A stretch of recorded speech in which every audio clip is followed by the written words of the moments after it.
লোকটা যাওয়ার আগে সারেক উদ্দেশ্য করে একটা কথা কয়ে গেছে, তার পরিচয় জানলি পরে নাকি সারেক কাপড় চোপড় নষ্ট হয়ে যাবি। এই কথাটা আরো জোরে জোরে চেক করে পারে কও। হাতে একটা মাইক নিয়ে সারা গ্রামে প্রচার করে আসো, একটা ডাবুই মারে একটা দাঁত ফলা দে সবগুলি।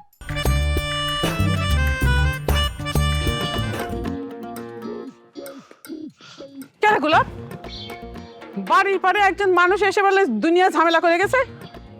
আর কই না আম্মা, রাগে আমার শরীরের ভিতরে এখন আগুন দাও দাও করে জ্বলতেছে। উপযাচক হয়ে একজন বহিরাগত আমাকে বাড়ির পর এসে আমাকে অপমান করে দিয়ে চলে গেল, কিছুই করতে পারলাম না আম্মা।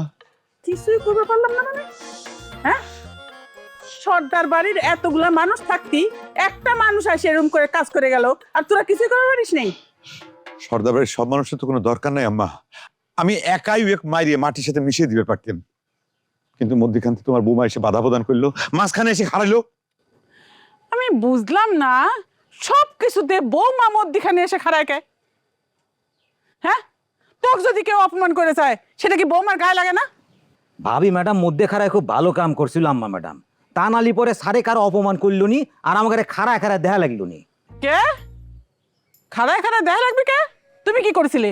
স্যার কি কাউ কিছু করবে দেয়, সে তো নিজেই ডাইরেক্ট অ্যাকশনে চলে যায়। তা একসঙ্গে যাবো না? আমি কি করব? আমি বিশ্বের বাড়ির লোকজন আসলে এবার তা করে গলায় ফুলের মালা দিয়ে বরণ করে তারপর ঘরে নিয়ে কি মিষ্টি দই খাবো? বরণ করার কথা করছি না স্যার। স্যার, আমি আপনাকে একটা কথা কব, আপনি রাগ করবেন না। আপনি হলেন কি আমাদের নেতা, আপনি নেতা হয়ে যদি টোকাইগারের মতো ওরকম মারামারি করেন, তাহলে পরে কি সেটা মানায়? নেতার গাম্ভীর্য নষ্ট হয়ে যায় না? বাহ বাহ বাহ বাহ বাহ, খুব বুদ্ধিজীবীর মতো বইয়ের ভাষায় কথা করছে, তাই না? আর তখন কি করতেছিলে? গ্যালারিতে বসে টাকা টাকা দেখতেছিলে, তখন এই মুখের বাক্য কনে ছিল? হ্যাঁ, মুখে তালা মারিছিলে তখন? কি আর খবর, আমি খালি বাড়িতে ছিলাম না বলে তাই। আমি বাড়িতে থাকলি পারে ঝাঁটা পিটা করে ওটাকে বাইর করতাম। আম্মা, তুমি বাড়ির পর ছিলে না দেখেই কিন্তু তোমার বৌমা মধ্যখান থেকে আমাকে বাধা প্রদান করার সুযোগ পাইছে, বুঝছাও? আচ্ছা, লোকটা বিশ্বাস বাড়ির কিরা জানা গেছে কিছু? সেটা জানা গেছে আম্মা ম্যাডাম, তবে বিস্তারিত জানা যায় নাই। তবে ম্যাডাম, লোকটা যাওয়ার আগে সারেক উদ্দেশ্য করে একটা কথা কয়ে গেছে, তার পরিচয় জানলি পরে নাকি সারেক কাপড় চোপড় নষ্ট হয়ে যাবি। এই কথাটা আরো জোরে জোরে চেক করে পারে কও। হাতে একটা মাইক নিয়ে সারা গ্রামে প্রচার করে আসো, একটা ডাবুই মারে একটা দাঁত ফলা দে সবগুলি। আমি একটুখানি সময়ের জন্য প্রসাদ ডাক্তারের বাড়িতে গেছিলাম, এরই মধ্যে এত কিছু ঘটে গেল। আচ্ছা গোলাপ, শুনলাম যে বিশ্বাসের দুই নাতিও নাকি চলে গেছে।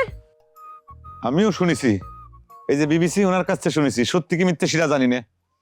100% সত্যি খবর স্যার, তবে কতদিনের জন্য গেছে সেটা কবের পারতেছি না, মানে শর্ট টার্ম নাকি লং টার্ম সেটা এখনো কনফার্ম না।